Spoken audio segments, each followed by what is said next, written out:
Today we're gonna go over some figure skating off-ice jumps. Off-ice jumps are very beneficial that translates onto on-ice jumps, so it's really good to practice them on your off-ice hours. The first thing we can do are quarter-quarter, half-half, and full-full.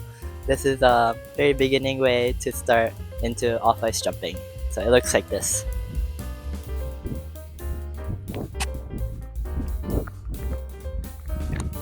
So actually you can start with quarter-quarter, half-half, and then 3/4, and then full.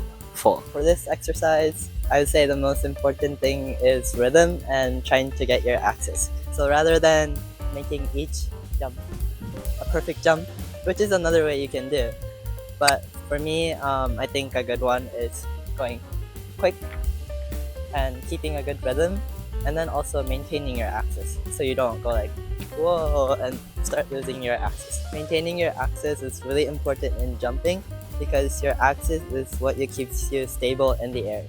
If you have a strong axis, you can rotate quicker and rotate longer. So if you want double jumps, and if you want triple jumps or quad jumps for sure, you want to learn how to get a good axis. This next exercise is going to be full rotation, so one full rotation in the air. For this one, we're going to use both our arms and our knees. We're going to start with our arms in front, and then open our arms as we bend our knees to our right side, if you're right. If you're lefty, you're going to open up to the other side. And then we're going to pull in our arms as we jump up. And then about halfway, we're going to open up our arms to land in the same spot.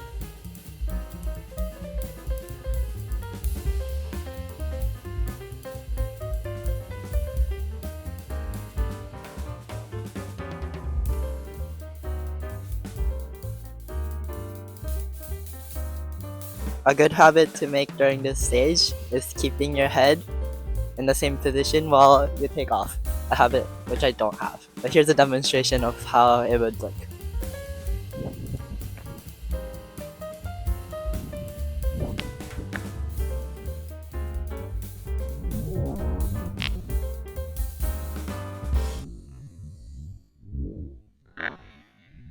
Keeping your head still during takeoff can help maintain your axis on the takeoff. The next level to this exercise will be doing one full rotation but landing on one foot. This is how it's gonna look. This replicates a lot of what we do on the ice, where we cross our legs in the air and then land with hopping out. It simulates your landing. So the upper body is basically gonna stay the same, with your arms opening up to one side, using your arms to pull in, your hips to turn, and then opening up in the air to land.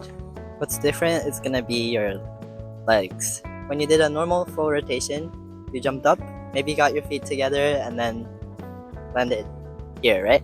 But now we're gonna land on one foot, so we're gonna cross our legs in the air. So how we're gonna do that is we're gonna keep our toes on the ground on the takeoff, and then let our heels rise, and then pivot on our toes. If you look at it from the side, it's a little bit more easy to see, but when you keep your toes on the ground and then let your heels rotate, your legs are already gonna start to cross. And so that's the quarter rotation. So after the quarter rotation, what you're gonna do is let your left leg lift up, but your right hip is gonna continue to turn. If you started here, and then this is your quarter rotation, and then the next quarter rotation, your left leg is gonna stay, and then your right hip is gonna turn.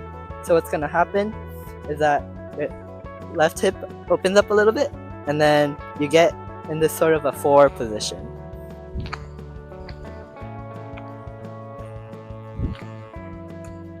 After you get half of that rotation, we're gonna keep that position for a quarter more rotation. And this last part, we get from this open knee position to by just rotating our right knee, we're gonna end up with our left knee facing the same direction as your right knee, which is your landing. So after you end up here, we're gonna let our left leg kick out and then bring it back for a landing. Upper body is the same as the normal full rotation. So after you open up, pull in, we're gonna open at the last quarter of a rotation. So from here, we're gonna open, and then this combined with the leg,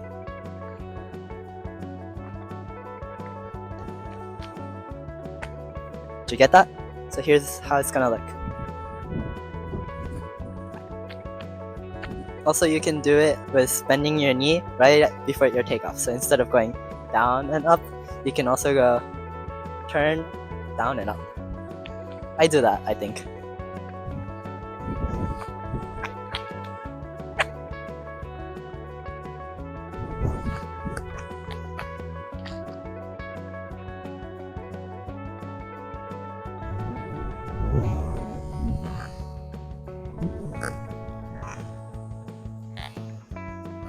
So that's the full rotation, landing on one foot. Now we're gonna go back to the normal full rotation, where we're gonna try to practice keeping our axis. So it's gonna look like this. So for this exercise, try to jump and land in the same spot, and then also keep your axis strong, so don't let it jiggle wiggle. Also, this is gonna help you practice this shoulder rotating and landing motion. So on the takeoff, we're gonna rotate this way. On the landing, we're gonna rotate that. Takeoff, landing.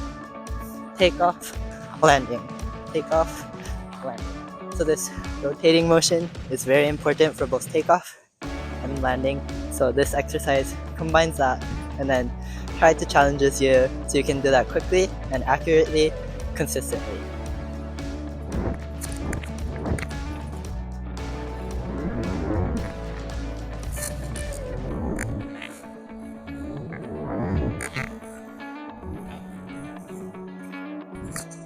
Okay, and when you get that all comfortable, we're gonna do double rotations. So double rotation is basically same as the single rotation, but in the air you're gonna snap tighter. We all know from physics that if you pull in, you're gonna rotate fast, right?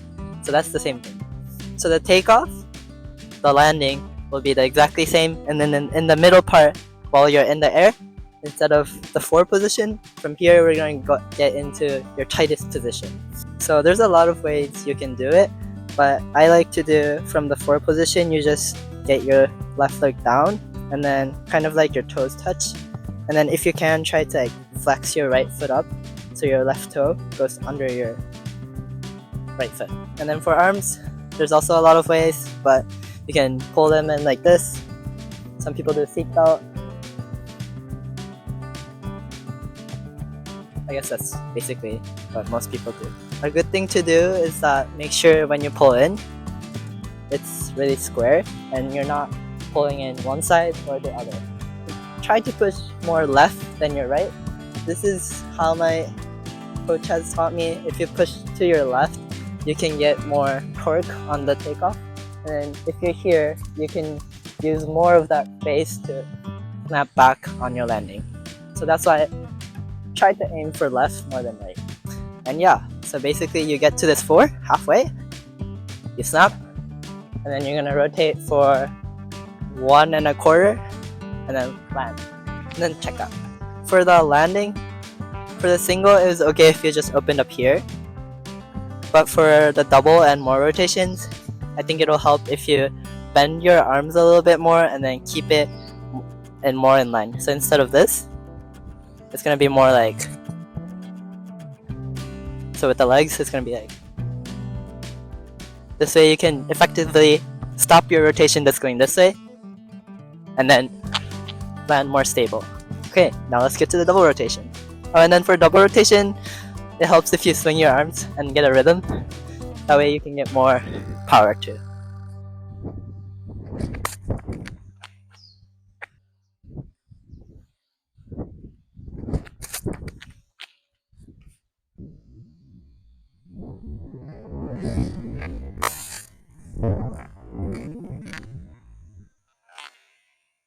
And after that, you just keep jumping higher and twisting more, rotating faster, snapping tighter to get more and more rotation, so you can practice that form, which will translate onto the ice for your double, triple, and quad jumps. I'm gonna take off my hoodie for this one.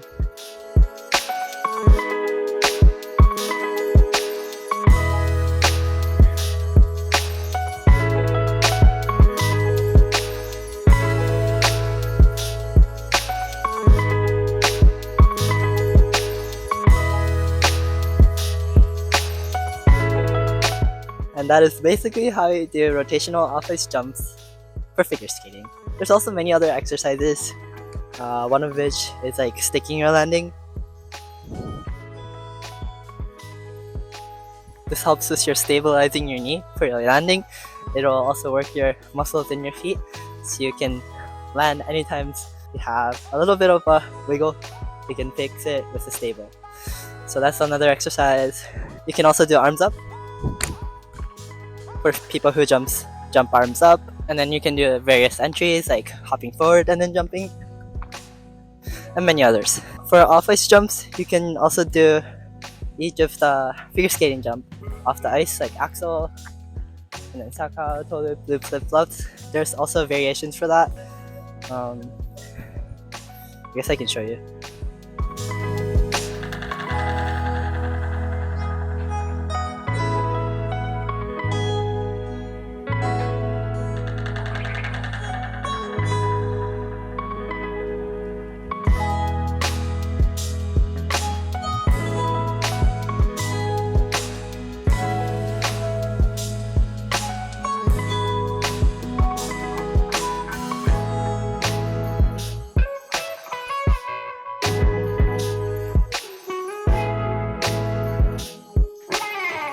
So yeah, lots of variations to play with. Get creative and practice a lot. And that's my video. Please consider subscribing, liking, sharing, and commenting. Reach out. Thanks for watching. Bye. Oh, by the way, this is the social science area of UCI. I think it's pretty cool. Bye bye.